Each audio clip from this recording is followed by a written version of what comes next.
Ladies and gentlemen, how you doing?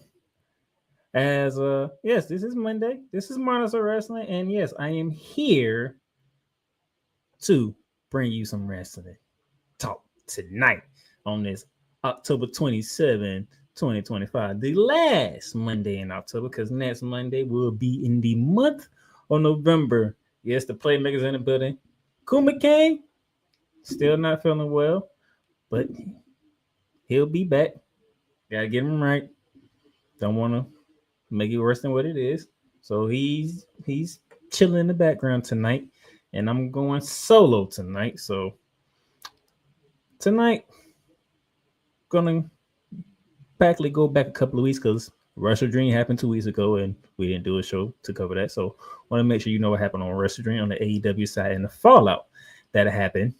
We're gonna get into what happened on NXT Halloween Havoc that happened this past Saturday. And then, speaking of Saturdays, this Saturday is Saturday night's main event out in Salt Lake City. That's something we're going to get into. Shout out to Daniel Berry Sports for checking in. What's going on, Daniel? Thank you for checking in. Tonight, let's begin with AEW. Normally, we'll do NXT and TNA, but we're going to start with AEW because AEW, we're 2 weeks behind with AEW because they had the WrestleDream. So we're just going to go through the results of WrestleDream, and then we're going to go through the follow-up what took place this past week on Dynamite.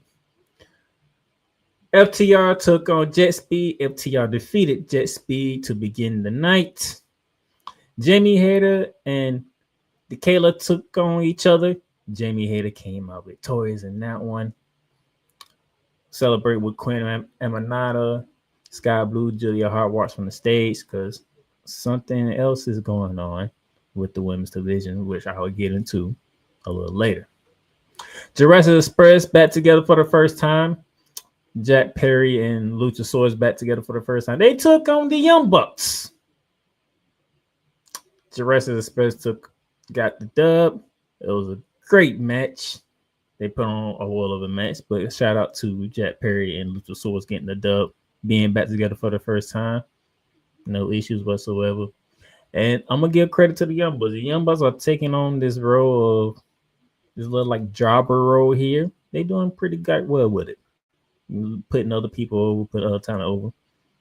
It's good to see. We had a tornado trios match with the Hurt Syndicate and the Demand. And I still to this day don't know why they are called the Demand. It doesn't make no sense to me. For those of you who don't know who the Demand is, that is Ricochet, Bishop Khan, and Tolo Longa. That's the Demand. Still don't know why they call it that, but that's what they're going with. This month-long rivalry between these 6 gentlemen here finally come to a head here to where we had to figure out, and there's Kuma Kane right there. Terrible name. I hate that name. I really do. I need AEW to work on their tag team names. That's what I need AEW to do. Somebody needs to work on the tag team names for AEW because the tag team names they be coming up with does not work for whatever reason. But MVP, Bobby Lashley, Shelton Benjamin for the Hurt Syndicate. This long rivalry has come to a head. And this is where we need to find a winner. And that winner was the Hurt Syndicate. They came on top. Does this rivalry end here? Or do the Demand come back and make some noise? But for right now, the Hurt Syndicate, they're right where they should be. Getting the dub, fighting their way back on top. Good win. From there, TNT Championship match. Mark Briscoe going against the champ Kyle Fletcher. And a match where they made you to believe that Mark Briscoe had the opportunity to capture that TNT Championship. But it was not to be happened. Kyle Fletcher retains the TNT Championship.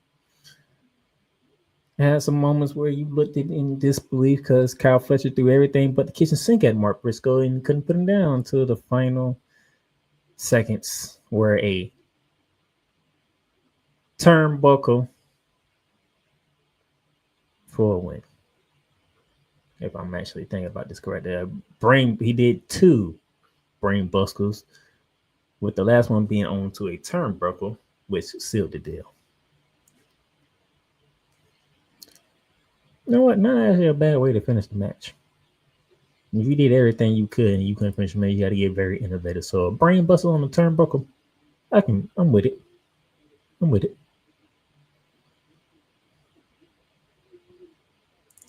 But I don't think Mark Briscoe's done here.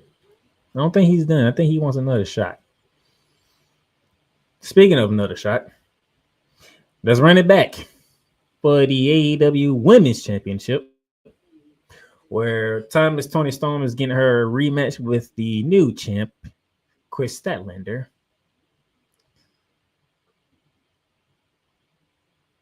This was a physical match. A match where two ladies threw haymakers at each other. And you wanted to know, was Tony Storm going to get back on top right away? Or would we have some time away from Tony Storm? Well, the latter happened because Chris Statlander retained the Women's Championship over Tony Storm. So that means Tony Storm might not be around for the AEW Women's Championship picture for quite some time. After the match, however, Mercedes Moné herself came out to interrupt the proceedings of the match to order the loser, Tony Storm, out of the match, in which Chris Statlander was not appreciative of. But could that be a teaser for an upcoming match between the two, as Mercedes Moné is racking up championships after championships after championships? Speaking of which, the reason why she interrupted the post-match proceedings of the Women's AEW Championship match because her championship match take place where she did a TBS Championship Open Challenge. And who accepted this open challenge was the interim Ring of Honor Women's Television Champion, Maria Shirakawa. At the same time, Shirakawa put the Ring of Honor Women's Television Championship on the line as well. So what turned into a open challenge for the TBS Championship became a champion versus championship match, winner take all. But as most matches with AEW, they put on good shows, and this one was no different. Both ladies put on quite a spectacle of a match,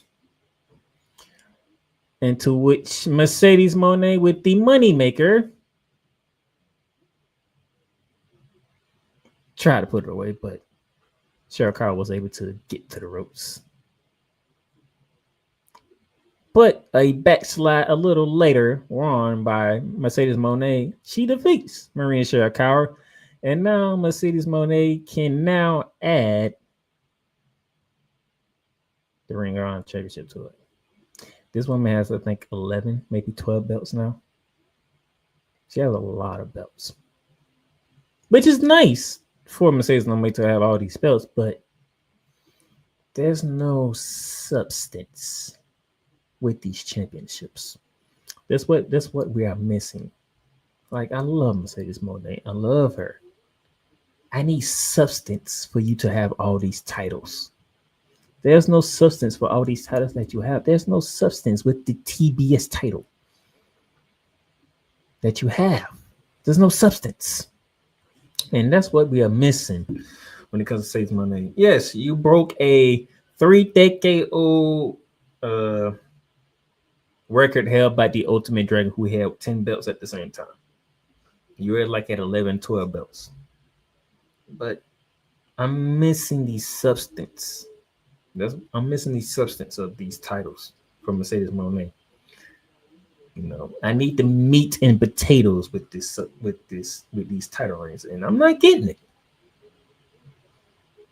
Now, cool. Maybe you can tell me in the chat, or whenever you come back to the show when you're fully healthy, maybe you might be able to provide the substance that I'm looking for.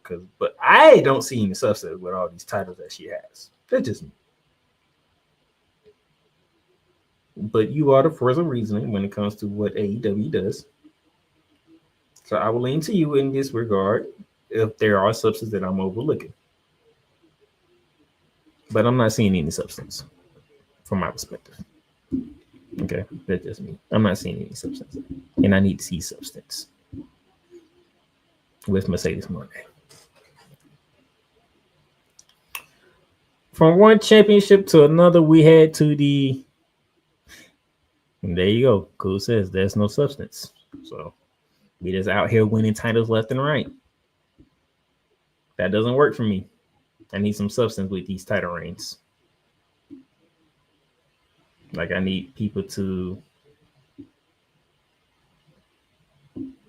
invest in these title reigns, but if you don't have nothing, you have no substance for them to invest in, you just winning titles. But from one championship title to another one, we had the AEW World Tag Team titles between Brodino against Takeshita and Okada. And per usual, probably one of the best matches of the night thus far, in a very long night. Go ahead and tell you this show, WrestleDream, was 4.5 hours. 4.5 hours. Okay. But this match would probably be up for match of the night for WrestleDream. Brodino retained that title of Okada and Takeshita. Very, very great match. The champs took advantage with Bandino delivering a 21 gun suplex to Okada for the win. Which, hey, the thing is, they second title defense, so they still early in their title defense. So let them build on some more. Let them keep working their way up the ladder. So a good win for Brodino, keeping the AEW World Tag Team titles.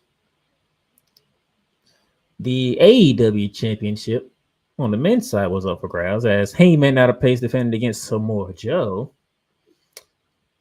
This was a hell of a match. This was a very physical match. Two guys that are not new to each other. And if I remember correctly, it was a flurry of butt shot lariats from the champ to put Samoa Joe down for the count as Adam Heyman on the page retains the AEW Championship. It was crazy. He just kept doing lariat butt shots until Joe finally fell. Joe is still good at his craft, man. Samoa Joe's still good at his craft. I'd like to see him be a champion one more time. He might not capture the AEW Championship. TNT Championship, I would not mind that. I mean, Joe's good at his craft. But that was not the main event. The main event was the I Quit match between Darby Allin and Jon Moxley.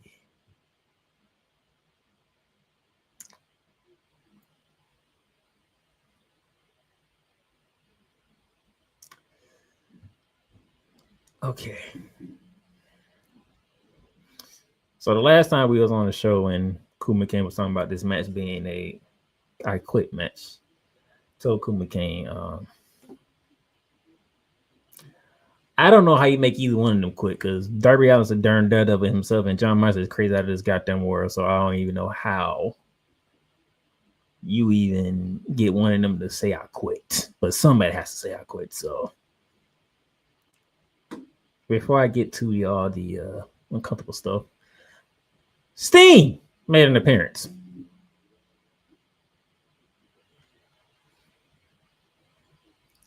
Sting made an appearance. I did not expect Sting to show up. I thought you was retired, Sting. Make up your mind. Oh, this is just a one-off. I hope this is a one-off. Well, nevertheless, that was very confusing to see Sting.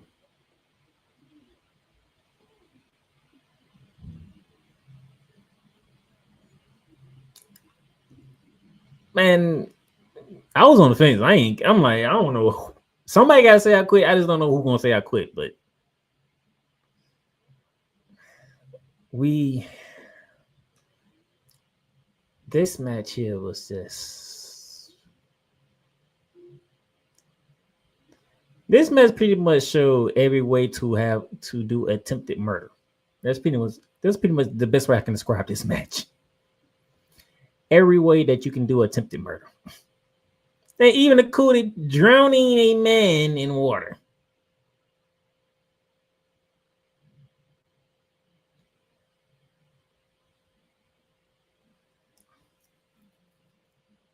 One thing I can say about AEW, they are not afraid to push the limits to what people can watch and see in matches.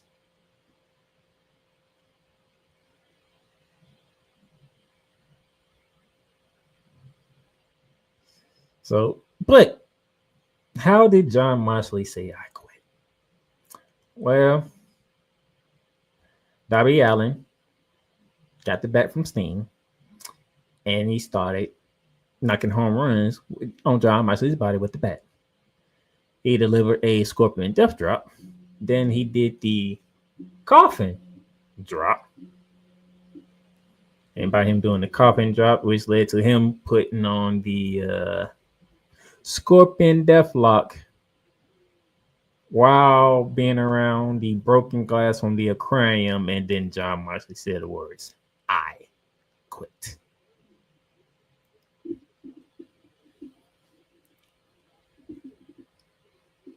Drowning glass flamethrowers. Oh my god, this match was very graphic and brutal. And that's how WrestleDream went off the air. Which leads us to what happened, the Fallout, where Dynamite took place last Wednesday. And we kicked off Dynamite with the World Trio Championship with the Ops going against the Hurt Syndicate, in which the Ops, which is Samoa Joe, Powerhouse Hobbs, and Saba, retained the title over MVP, Zelton Benjamin, and Body Master by submission, by the way. By submission. Things happen. But if they're going to bring in a new member, it's about time to bring in a new member so that MVP don't have to be in the ring. But we shall see how that goes.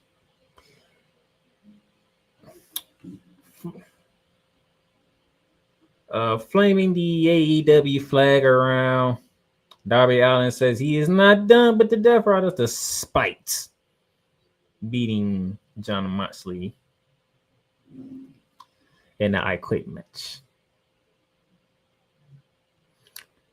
And the crowd is with him.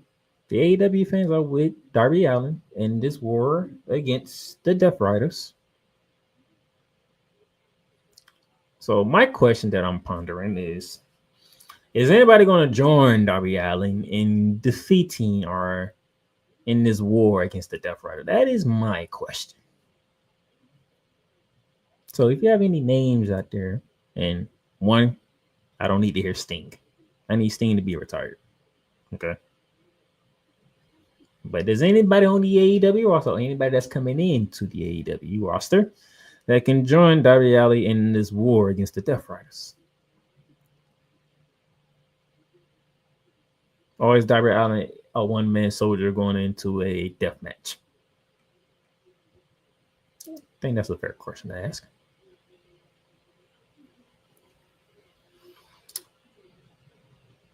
A fatal four-way tag team match. Megan Bain, Penelope Ford teaming together against Jamie Hager and Queen Aminata against Willow Nightingale and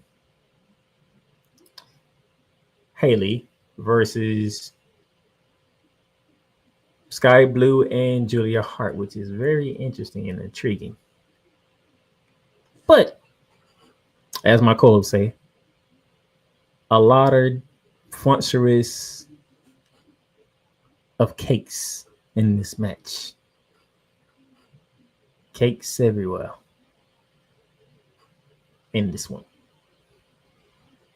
And if my co-host was picking the team that he picked will have won. That'll be Jamie Hayter and Queen Aminata winning this match. And with that match, they had the right to choose their first opponents for the Women's World Tag Team Championship Tournament because AEW has introduced a tag team title in the women's division. At some point, I got to see what them belts look like if they even revealed the belts, but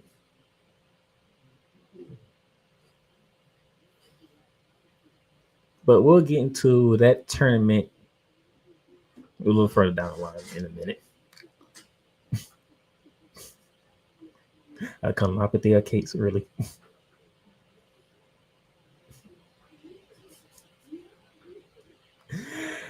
Mercedes Moné wanted to have a title celebration for every single title she has. And yes, it is 12 belts. She has 12 belts. Renee was getting ready to interview Mercedes Moné where she arrived and she had a contingent of guys, each one holding one of her 12 belts as she made her entrance. And as we were getting forward into the interview, it got interrupted by Harley Cameron and Chris Statlander. To which, where we have an idea of what's going to happen. So, at Full Gear, matter of fact, when is Full Gear, by the way, before I continue on? Live research here as I look up. Let's see when is AEW Full Gear.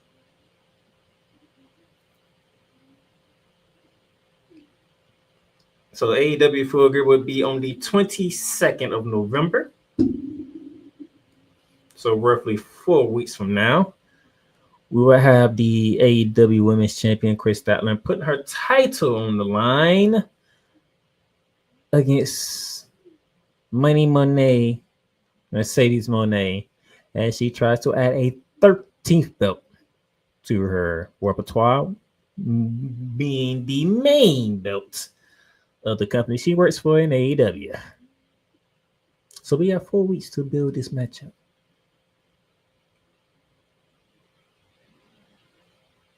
So cool. You got some time to get it together. Action back in the ring. John Moxley, coming off his I Quit loss to Darby Allin, went up against Kyle O'Reilly. And let's just say this match ended in a disqualification as John Moxley was disqualified and Kyle O'Reilly gets the win.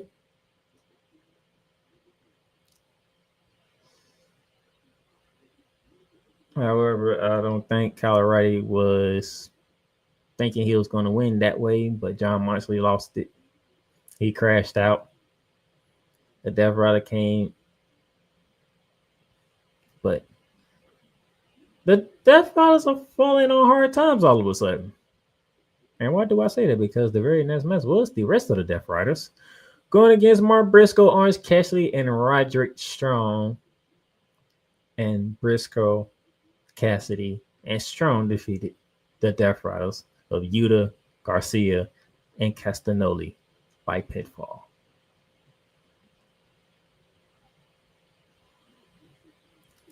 The Death Riders are going through hard times.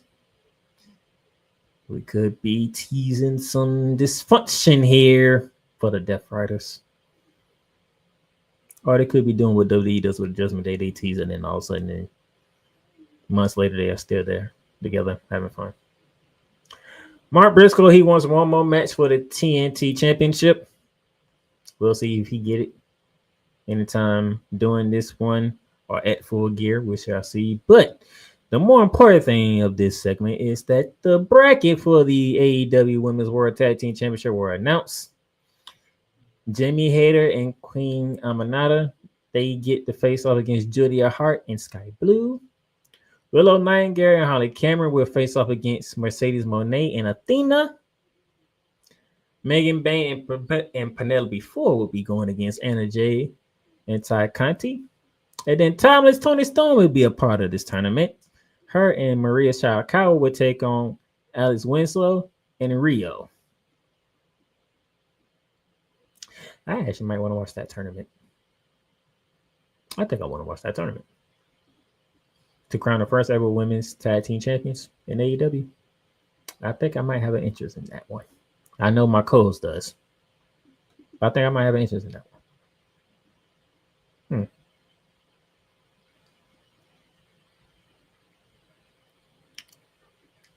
The Unified Championship match was on the line on Dynamite as Okada defended against Bandino. Okada retained by pinfall to retain the Unified Championship. Very physical match, very entertaining match, electrical. Like that's how you end the show with a match like that. That's how you end a weekly show. That was very entertaining to watch. And shout out to Okada to retain his championship in that. So now we are caught up with all the AEW stuff from 2 weeks ago with WrestleDream and what happened on Dynamite. We're going to take a break here. Then when we come back, what happened at Halloween Havoc for NXT? Find out when we come back from break. Rams fans all around the world. It's a beautiful thing to be a Rams fan right now. Stafford's back. We will see about Cup. And running back Kerryon Williams to return. Lend me your ears, or should I say lend Playmaker your ears, as he breaks down week by week everything in the Los Angeles Rams canon. Number 99, Aaron Donald. Can't wait for 2029 to come to know that you are going in the Hall of Fame, and it should be first ballot, no questions asked. Join the Playmaker as he breaks down everything Los Angeles Rams style in Ramily Talk on the Playmakers Blog Network YouTube channel and where you can find podcasts.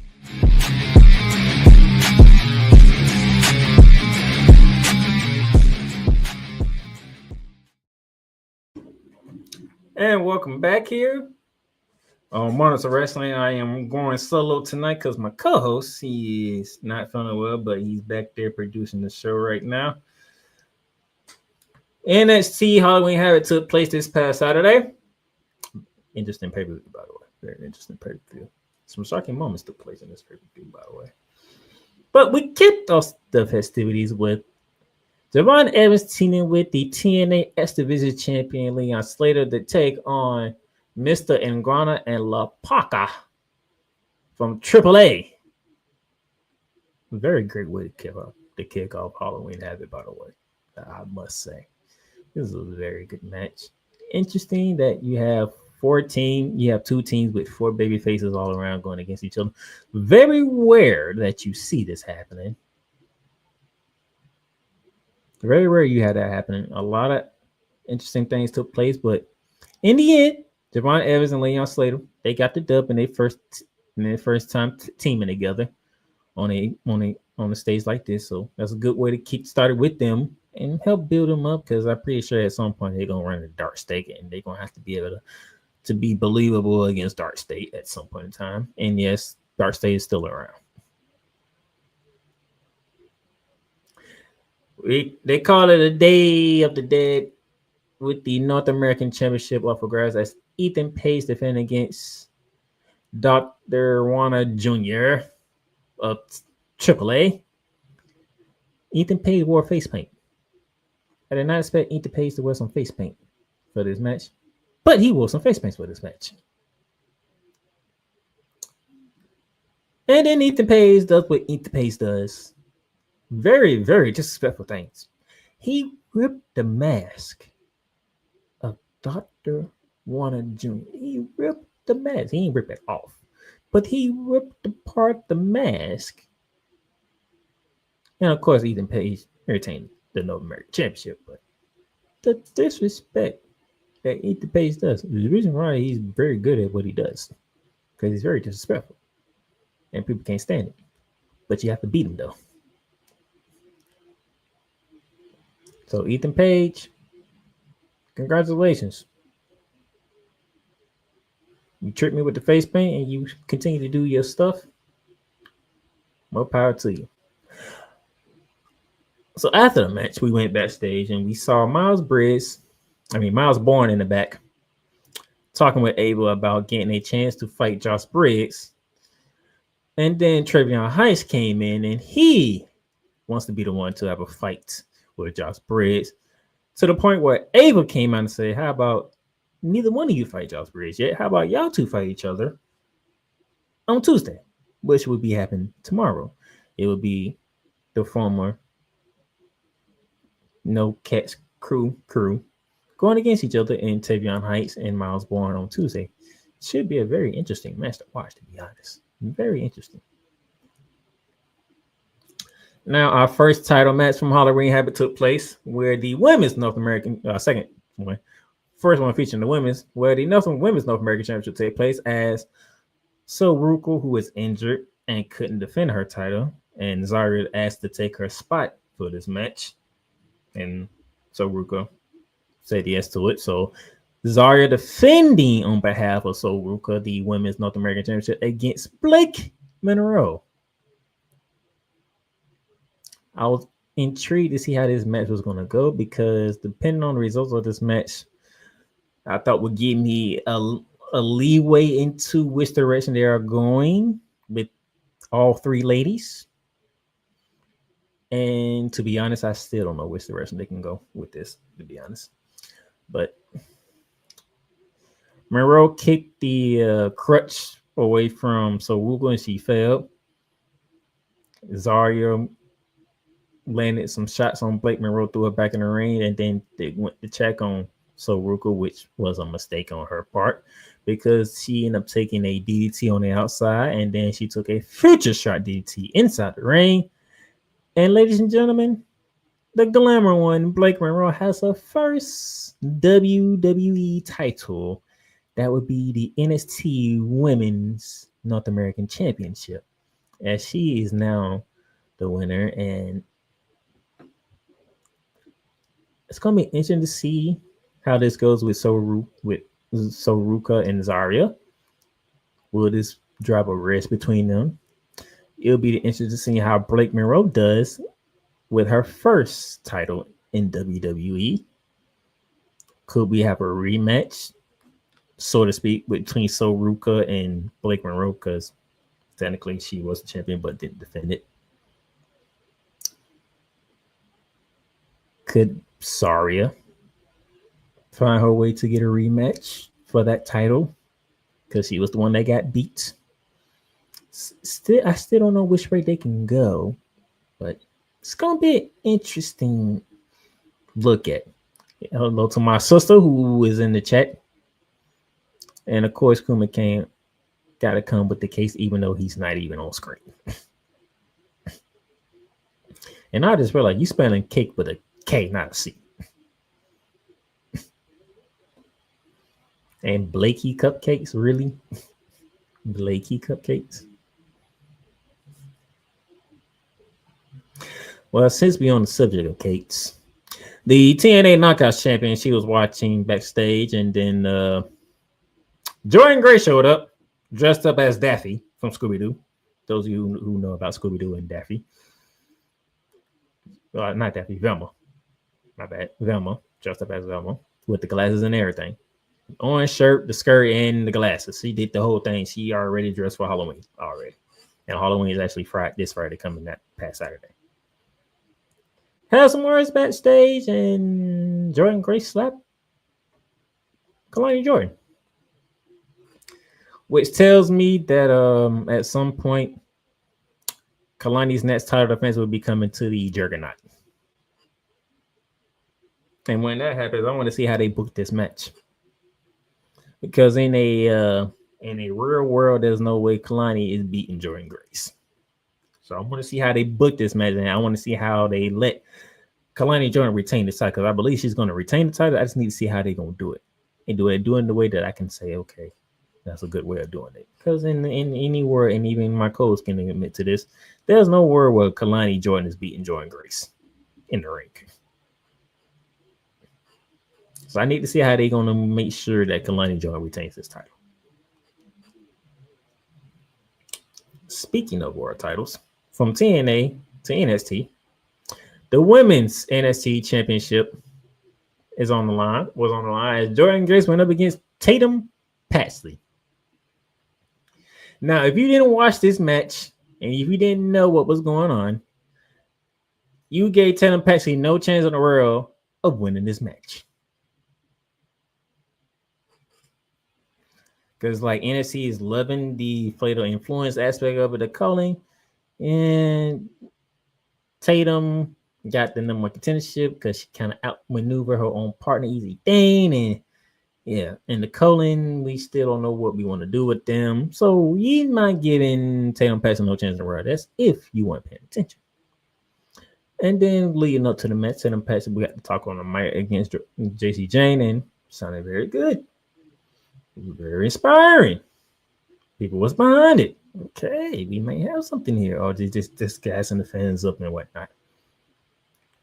Well, as this match was going, the Colin and the other two members of Fatal Influence both were ejected from ringside. Okay. Then the Colin decided to show right back up as we get close to the end of the match. Fatal Influence jumped on the guys' backs. Easy Dane came from the other way, grabbed the NXT Women's title. And we don't know if she was aiming for Tatum Paxley. We don't know if that was part of the plan. We don't know. But from looking at it, it might have looked like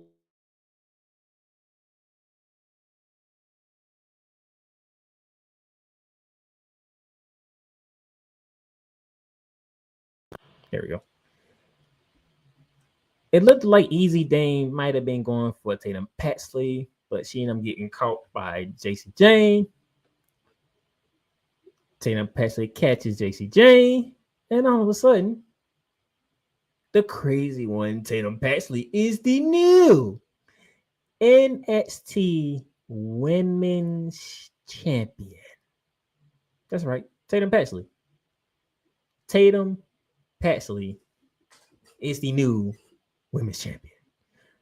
Beanie Boom's in the building, and hey, I'm just keeping it. I'm just saying, we don't know for sure, but me and Beanie, we on the same wavelength here. Because if you notice after the match, where the rest of the Cullen was celebrating Tatum Paxley, you looked at Easy Dane and was like, somebody got some jealousy in her eyes there. I don't think Easy Dane is really too fond of Tatum Paxley winning that title before her. Just throwing that out there, you know. It's not, let's just say it's not all the roses with the ladies of the calling. Let's just put it like that. All right. Cool. Try not to be discussed. Well, I'm going to go where next. But we had the Broken Rules match for the NXT Tag Team Championships, where the Broken Hardys defending the NXT Championship against, well, the team they got it from, Dark State. And yes, Dark State's still a team. They're still around. And as this match was going, anyway, in a broken match, there's pretty much no rules in the match. It's pretty much no DQ match. Anything goes in a broken rules match with the Hardys. And with that being said, that plays right into the hands of Dark State because it's for them and only two Hardys. And we both know, all of us know, the Hardys are going towards the end of their careers, and Dark State is pretty much at the beginning of their careers.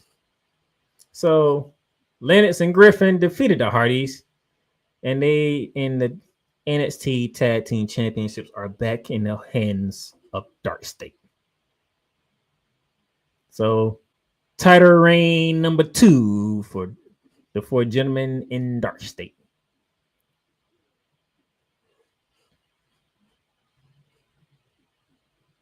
Which was very interesting now that I look back at it. So you had Dark State lose to the Hardys at the showcase just to win them back at Halloween Havoc.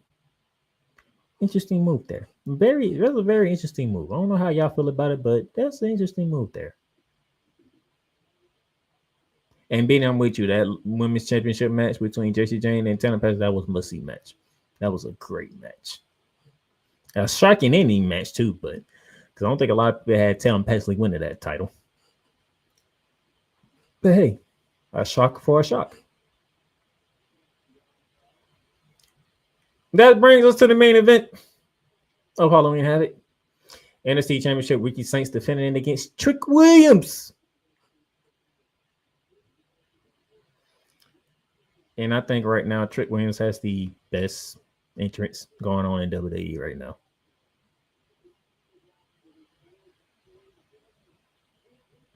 So Cool says the Hardys won the belts only to defend it against the retiring Dudleys.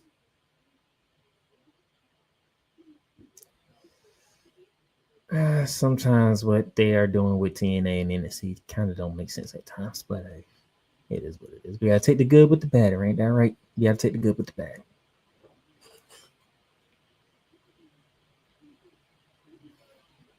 Despite all the antics from Trick Williams, the crowd is still hyped with that entrance. They still love chanting "whoop that trick" when Trick Williams comes out. So right now, I think Trick Williams probably has the best interest in WWE going forward right now. And whatever he gets to the main roster, because I got a feeling it might be sooner than later. Let's see if the main crowd will be following suit and be behind Trick Williams like that and saying "whoop that trick."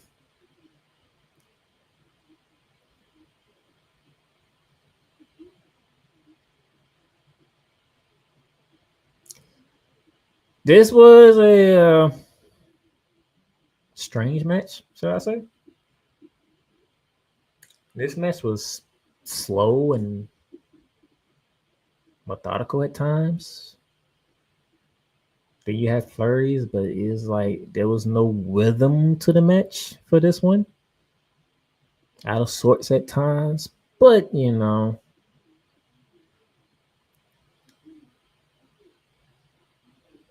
Ricky Saints did enough to retain the title. You know. Ricky Saints a couple of DDTs to win the match, you know, because the absolute one didn't work for against Trick. But hey, congratulations to Ricky Saints on retaining the title. Beanie Boom says, my honest opinion, the Hardys need to sit it down, but I get it. They need some money. Sound like everybody right about now. I think everybody needs some money. But to me, the main event fell a little bit flat between Trick Williams and Ricky Saints. Fell a little flat. It's not kind of how you think the ending could have been better, but hey, Ricky Saints got through it. He retained the title. We'll see what's next with Trick Williams. Does he get called up to the main roster? Does Ricky Saints and Trick Williams want it back? What does Obafemi fit in this? We don't know. But Blake Monroe winning the Women's North American Championship, Tatum Paxton becoming the new NXT Women's Championship, and then you had Dark State becoming the new NXT Tag Team Champion. So you had three title changes at Halloween Havoc. Ethan Page retained the North American Championship, and Ricky Saints retained the NXT World Championship. And that's how this portion of NXT goes to tonight's show. Another commercial break, and then when we come back, all roads lead to Salt Lake City and Saturday night's main event to kick off the month of November. We'll be back. Hey, Eagles fan. Join my man Cool McCain and a host of others as they break down every single game, every single week in an objective manner, and also from a fan's perspective as well. Remember, this cast feels just like you. Nobody likes you. And you don't care. Fly, Eagles, fly. Eagles Elite Podcast. Every Wednesday at 8:30 p.m. Eastern on YouTube and other podcast outlets.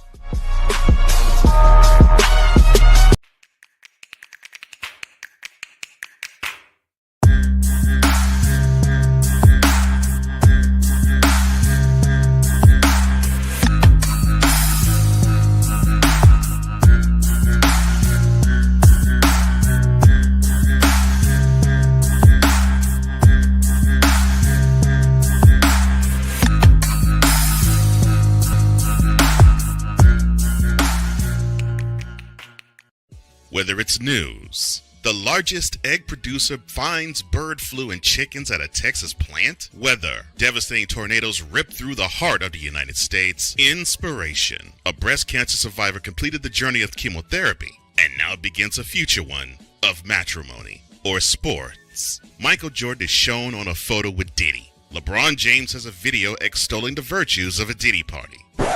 This has been yet another Beating a Dead Horse presentation. We got you covered. BS3 Network proudly presents The Morning Shift with Cole Johnson. Live every weekday morning beginning April 29th at 8 a.m. Eastern, 7 a.m. Central. Whether it's the men's college game, The way that this season has been going, yeah, anything is possible. the women's college game, And how passionate Angel Reese was at that press conference, they got their mojo now. the WNBA, AJ Williams on Twitter 1 and 2, followed by Brittany Griner, Aaliyah Boston, Jackie Young. or the NBA. The Lakers had a 0.8 chance of winning. And then what happened in the fourth quarter?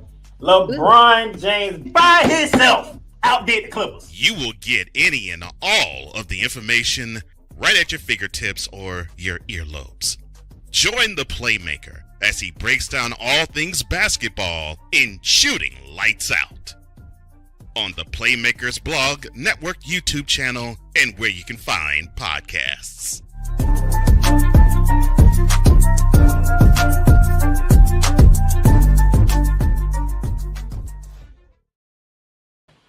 All right, welcome back to Monarchs of Wrestling, the Playmaker here, riding solo today.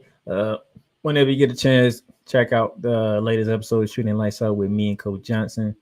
Got into the NBA scandal, and we also recap opening week. Benny asked a very good question. When do you think Trick Williams is coming to the main roster?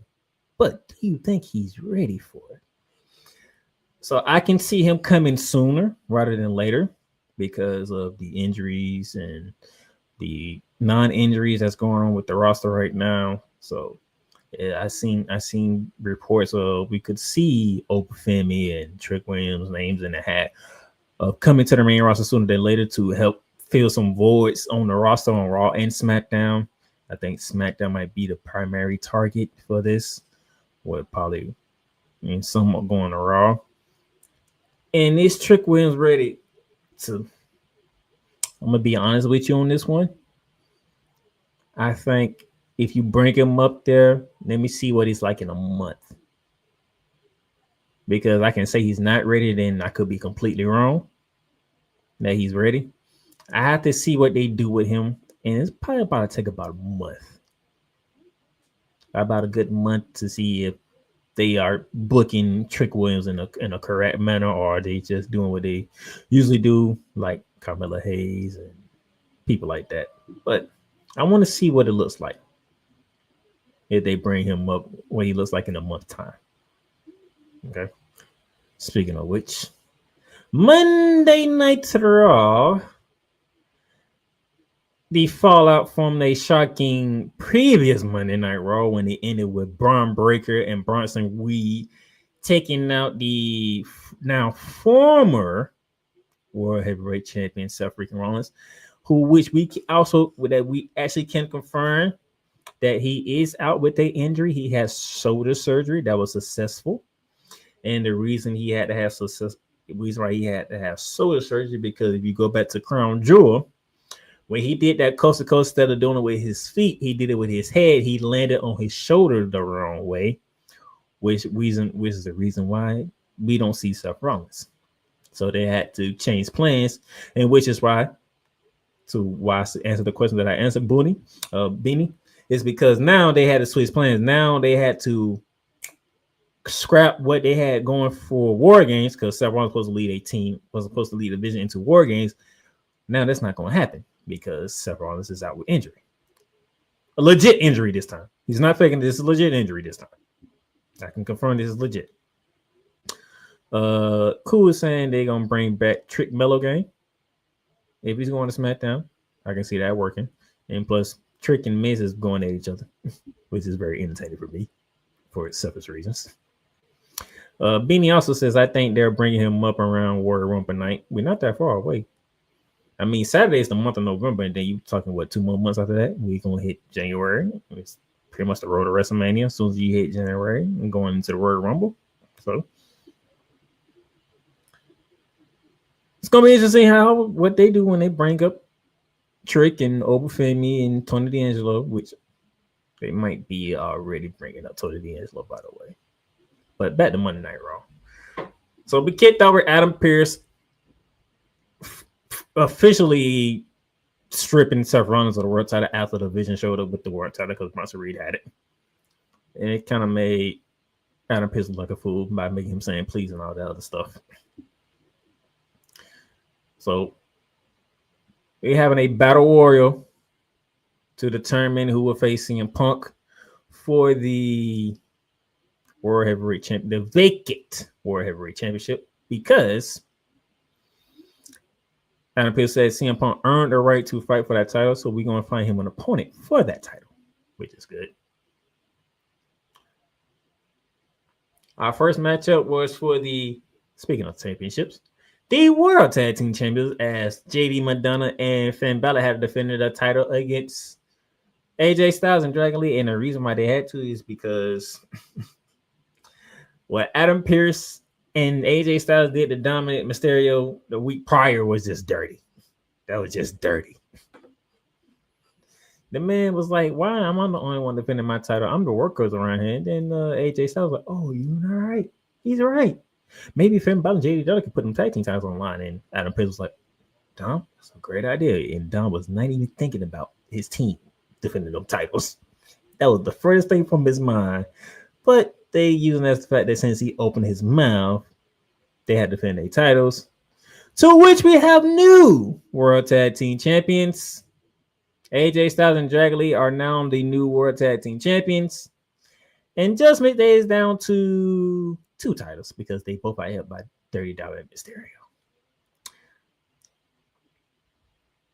I'm looking forward to seeing how this storyline continues to go because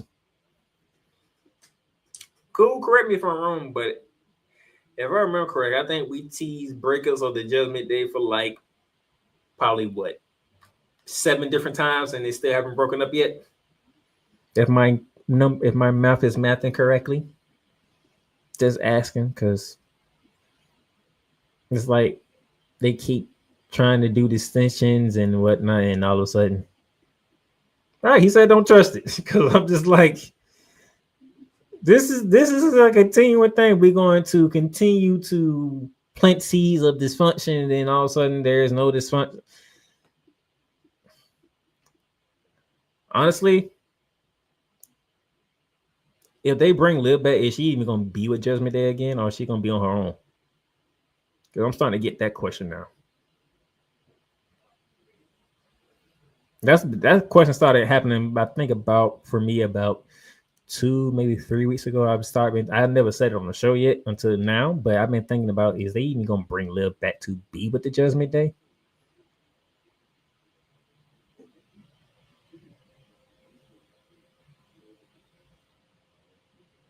They not listen to fans, so they don't win. Pretty much you're saying Finn's the de facto leader of the group. That's pretty much you're saying. Finn's the de facto leader of the group. They listen to Finn, things work. When they don't listen to Finn, Dominic, they don't work.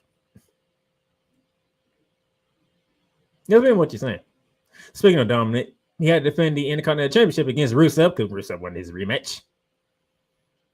And yet again, Penta gets involved. Him and Rusev get into it. Dominic takes advantage of it, and Dominic Mysterio is still the Intercontinental Champion. At some point, I'm getting a triple threat match. WWE, when do you want to have this triple threat match so we can go ahead and get this over with? It's gonna be dirty. It's gonna be dirty Dominic Mysterio defending against defending against Penta and Rusev. Let's go ahead and give it. Matter of fact, why don't you just go ahead and make that for Saturday night's main event? Go ahead and add that match for Saturday night's main event, okay? That way we have nothing but title matches for Saturday night's main event. All matches on Saturday night's main event in Salt Lake City will be straight title matches. Can we just do that and get that over with? It's gonna be a triple threat match. It's coming. There's too much shenanigans happening between these three gentlemen for it not to be a triple threat match down the line. I'm just saying.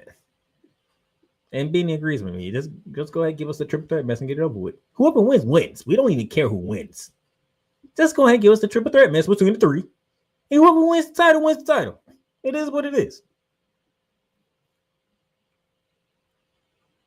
And mind if I when it's Dominic Mysterio defending that other title, the Triple Crown World Championship, he needed to defend that too at some point.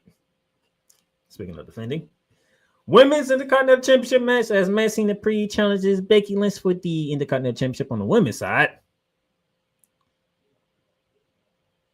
In her hometown of Sacramento. And cool what we always say about a challenger in their hometown going for a championship. It never works. It doesn't work. Maxine Dupree won the match. She won by disqualification, though. You know what that means? Yay, Maxine, you won. But Becky Lynch is still the champion.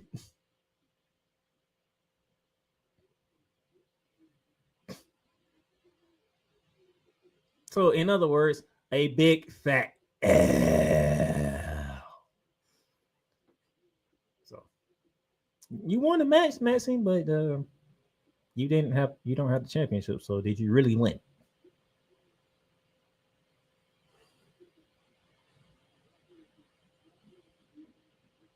But I will say this: Maxine Dupree is looking better in the ring. She's getting better in the ring. I will give Maxine that she's getting better in the ring. Oh, Benny, I'm gonna get back to that question. Hold on to that question. I'm gonna get back to that question because I will be talking SmackDown. I still got about 20 minutes to go. Sticking with the women, more cakes for Kuma Kane. The new Women's World Champion Stephanie Becerra in a non-title one-on-one match with Roxanne Perez of the Judgment Day. There was a devil kiss delivered to Roxanne Perez, so everybody's happy on that one. Stephanie Becerra did beat Roxanne Perez, so everybody's happy with that. And then Raquel Rodriguez got involved after the match and started beating up. And then you can look, but you can't touch. Nikki Bella comes to make the rescue. And unfortunately for me, and my bad, I kind of looked ahead and kind of figured that was actually happening when I figured out that that was the way that was going to go, that Nikki Bella was going to be the savior of Stephanie Becerra in this one. I was like, okay, somebody else doing this. Okay. Thank God for the devil's kiss. Benny, me and you be on the same wavelength tonight, buddy, because Stephanie Becerra is the truth. I love Stephanie Becerra. Which brought me to Vince Russo. Do me a favor and shut the hell up. I'm getting sick of you talking about Stephanie Becerra in the way that you've been talking about Stephanie Becerra, okay? I enjoy Stephanie Becerra. I enjoy the fact that she doesn't know English that well, but she tries her best to talk English and that she does work in the ring. She is not flashy. She is about her business and winning. That's it. And that's why I love Stephanie Becerra so much.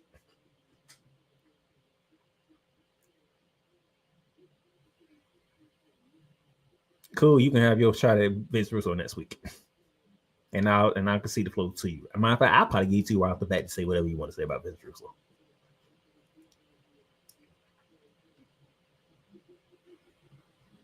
You see, she has star written all over her. Now, here's what happened backstage as we getting close to the main event thing and the Battle War. As Beanie Boom says, she keeps the main event thing she keeps the main thing the main thing, which is what I love so much. She keeps the main. She be genuine to people, to her co-workers. She puts on a show for the crowd. She wrestles in the ring, and that's it. Live premiere. But what you didn't know backstage, because I asked when we make the announcement about the Battle Warrior, Adam Pearce took the Vision out of the Battle Warrior So Paul Heyman had to come to Adam Pearce's office to try to get the division back into the Battle Royal. And you know what they say, an eye for an eye. Adam Pearce made Paul Heyman say please, and he still denied the division to get in the Battle Royal.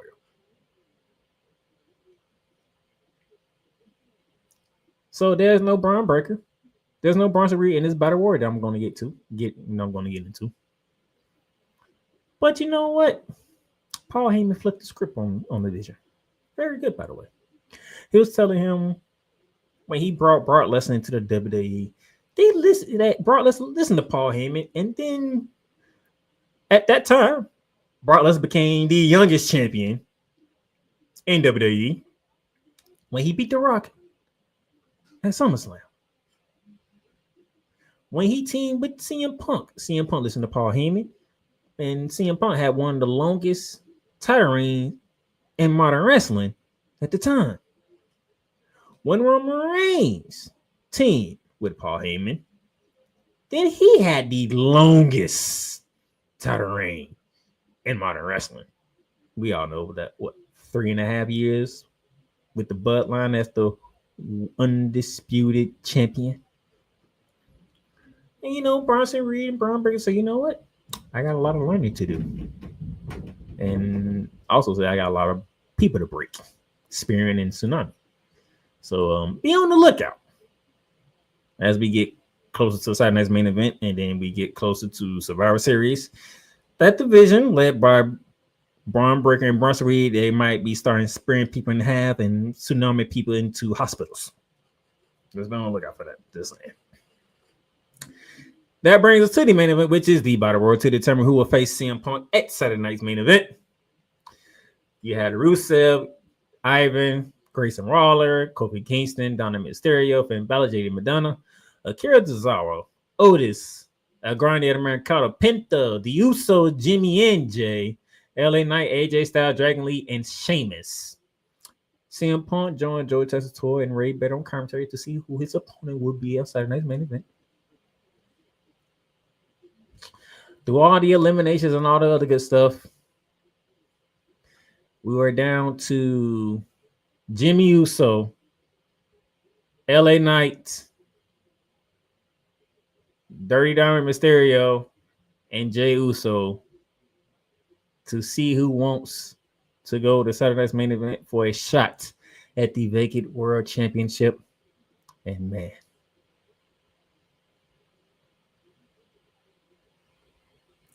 Jimmy and LA Knight, they was eliminated by Jey Uso. So yes, Jey Uso eliminated his own brother, Jimmy.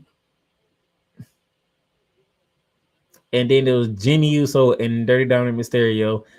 Dominic got eliminated. So it is Jey Uso, Yeet, versus the second seeded Saint, CM Punk, at Saturday night's main event for the vacant world championship. I'll get to my predictions later because that's how we're all ended. Let's go to SmackDown, and this is where Beanie's old question from earlier comes to the play. We kicked off SmackDown with Cody Rhodes open the show per usual. Him and Drew McIntyre have some more words as they get ready for their match at Saturday night's main event. As a fight was about to happen between Cody Rhodes and Drew McIntyre, that turned into Drew McIntyre and Jimmy Uso going at each other. Yes, Jimmy's on both shows because Drew McIntyre implied that it was Jimmy who attacked the Jacob Fatu. Reason why Jacob Fatu is not going to Saturday night's main event to face Cody Rhodes, and instead it's Drew McIntyre. So we have Jimmy fighting the Vision and having an fight with his brother Jey Uso on Raw. We go to SmackDown and we are implying, thanks to Drew McIntyre, that Jimmy is the reason why Jacob Fatu isn't in the main event picture. How do y'all feel about that? How do y'all feel about that one? Basically, WWE is having us think that Jimmy is involved in 3 separate incidents here. What's going on between him and his brother Jay? And then in their fight with Division. And now we're saying Jimmy is the reason why Jacob Fatu is not a part of the championship picture. What are y'all thoughts? My sister said it doesn't make sense. Benny, cool. Y'all got any thoughts on this one? Because we putting Jimmy in different scenarios all of a sudden.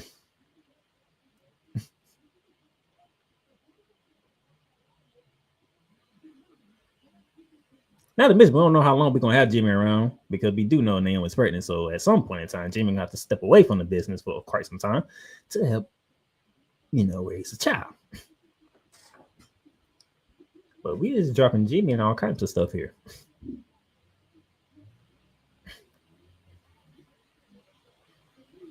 But while y'all ponder that, speaking of the family and the bloodline, Ben Matisse took on Ray Felix and Shinsuke Nakamura. Shinsuke is a face now? When did that happen? Oh, Benny said Jimmy is up to something. If he is, we don't know what it is because Raw looks good.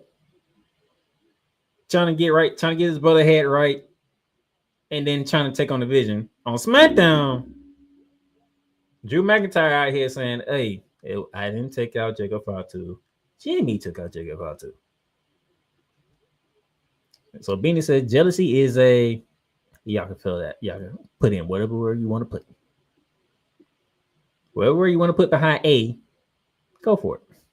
That's what Beanie did. Beanie said jealousy is which means y'all can feel like whatever word y'all want to put to it. But back to the MITs versus. Hey, cool. When did Shinsuke become a face? Did I miss something here when Shinsuke became a face again? I don't remember him being the face. Actually, I don't even remember him being a heel. Yeah, I just remember him being non-existent, to be honest. But he teams up with Ray Felix against the MFTs, being Tama Tonga and JC Mateo. Of course, we know who won the MFTs won because it's like 5 of them and just Phoenix and Nakamura by themselves. So, it is what it is at that point. You like Jimmy better as a heel? Who you like better as a heel, Benny? I want to be. Cool said, Drew is a scumbag. I love it.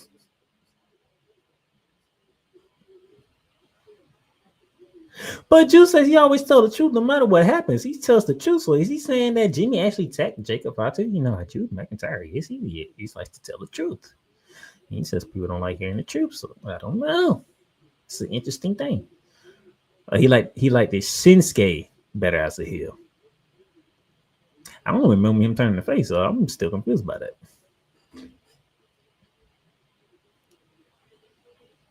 Afterwards, Benny, this is where your question comes in at when Dolph Nakamura comes back to the Jedi. Really? Ego put a Star Wars reference into it. I see. You put a Star Wars reference into it. That's crazy.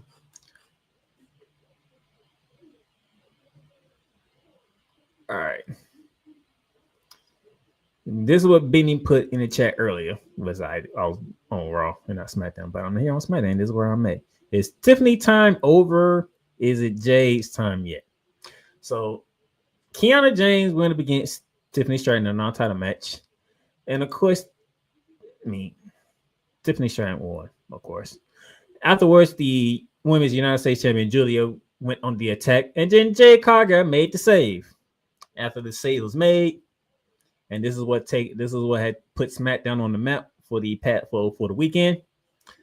Jade Cargill attacked Tiffany Stratton. Not just attack her, beat her down, beat her good, give her a nice beating. Beating that Tiffany won't forget anytime soon.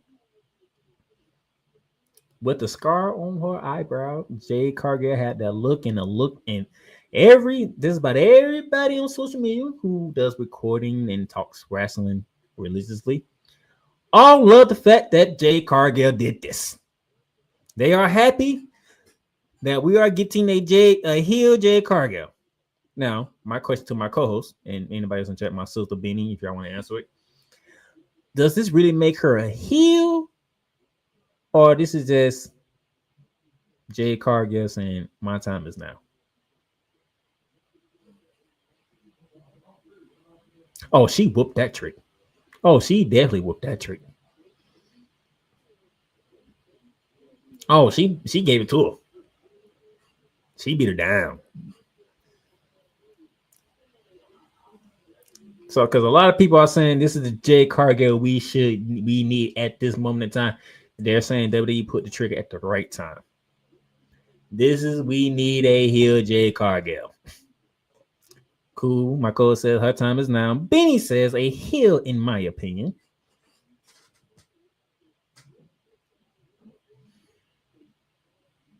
My sister said, I guess she's supposed to be heel. Now, if they're going in the direction that I want them to go in, she's a heel. Because if this is the direction that they're going in, cool. You know who's coming back. And it's been rumored that she could be back for the road to WrestleMania. And if she's back for the road to WrestleMania, you know what match I'm looking forward to. My sister, you probably can figure. My sister know who I'm talking about too. So, if this is what it is, WWE, Triple H, I think you finally said it was time. That's me and my sister. We both love her. And Cool saying the song, I Never Needed You at All. We're talking about Bianca Belair. So if that's the case, and this is why this is happening, WrestleMania could see Bianca Belair versus Jade.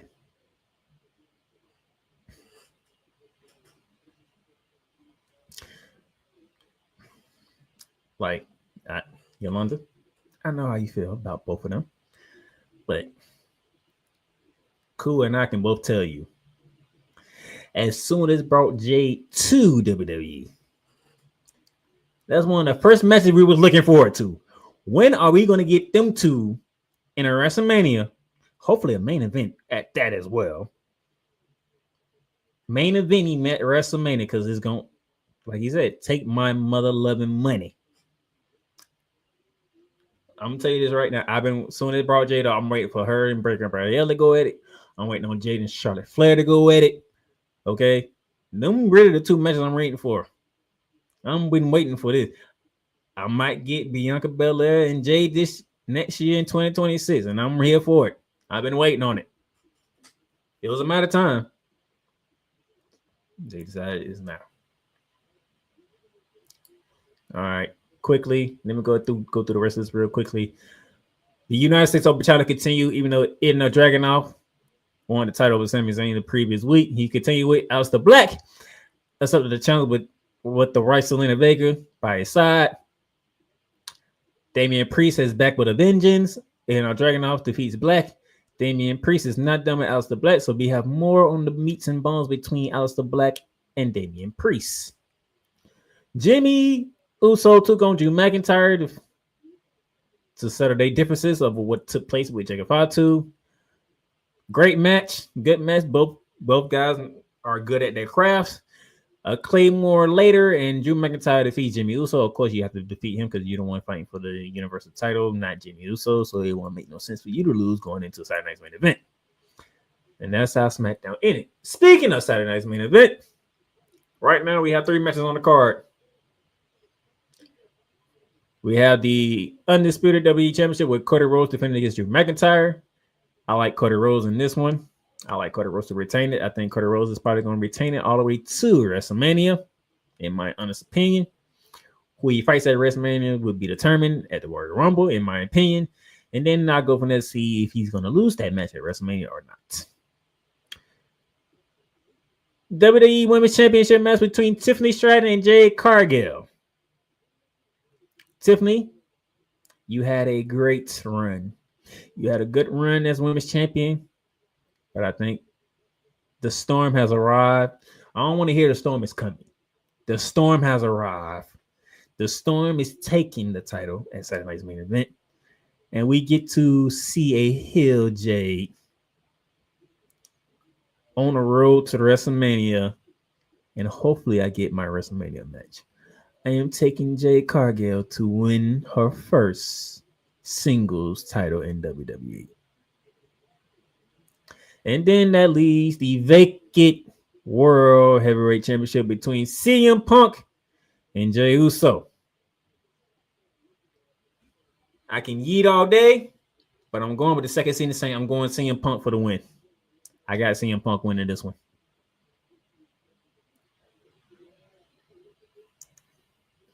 Cool McCain, he has Cody Rhodes winning. Matter of fact, he pretty much agrees with me in all three. Cody Rhodes, Jade Cargill, who he called Thunder Cakes, and Peanut Butter Phil. He's taking CM Punk, okay? So that's how I'm saying. That's how I'm feeling with Saturday's Main Event. I do believe we should add one more match in here somewhere, preferably the Intercontinental Championship match between Dirty Dominik Mysterio, Rusev, and Penta. Let's go ahead and get that out the way, if you don't mind. Just go ahead and get that match out the way. Whoever wins, and we just move forward. You're gonna have a triple threat match. It is coming. We can see it from a mile away. Just get it over with. Beanie says you already know that Punk winning that belt. Yes, Punk winning that. Yes, it gotta be Punk. Man, we love Eden. We love Jay, but come on. It's gotta be Punk. It's gotta be Punk, and let's get on the road to Survivor Series because we have some war games to get ready for. Which, by the way, which brings up a very interesting thing with Jay Cargill down that sheet. With people saying she's ill. What women's match we gonna have for War Games?